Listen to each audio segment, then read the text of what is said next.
তো বন্ধুরা, আজকে আমরা শিখব বিভিন্ন ড্রাই ফ্রুটসের নাম বাংলা ও ইংরেজিতে। অবশ্যই তোমরা ভালো করে শুনবে।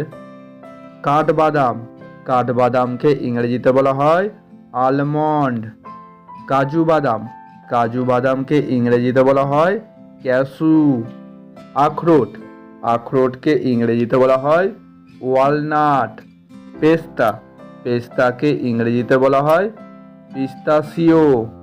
চীনাবাদাম, চীনাবাদামকে ইংরেজিতে বলা হয় পিনাট। হ্যাজেলনাট, হ্যাজেলনাটকে ইংরেজিতে বলা হয় হ্যাজেলনাট। পেকান, পেকানকে ইংরেজিতে বলা হয় ইকান। কিশমিশ, কিশমিশকে ইংরেজিতে বলা হয় রেজিন।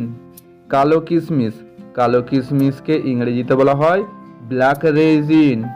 খেজুর, খেজুরকে ইংরেজিতে বলা হয় ডেটস।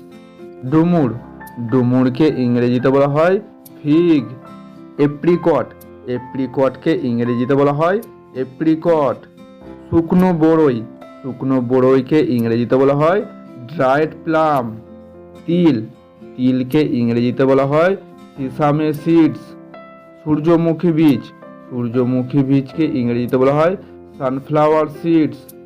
কুমড়োর বীজ, কুমড়োর বীজকে ইংরেজিতে বলা হয় পামকিন সিডস। তো বন্ধুরা, এরকম ভিডিও আমি আপনাদের জন্য নিয়ে আসতে থাকবো। যদি ভিডিওটি ভালো লাগে অবশ্যই সাবস্ক্রাইব করে লাইক কমেন্ট শেয়ার করে দেবেন।